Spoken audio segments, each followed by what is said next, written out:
there are many, like Indus Hospital sitting before us, that Dr. Bari, I haven't even mentioned in my as a result of these interventions, we're providing international standards, free of cost care to the people of our province. And we've seen quantitative results. Our infant mortality rate in Sindh has declined by 26%, from 74 in 2013 to 54.65 in 2024.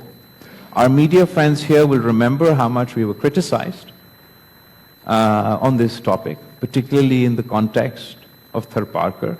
And I'm proud to share with you today that Sindh's infant mortality rate after these interventions by the Pakistan People's Party government today stands at 2.9%.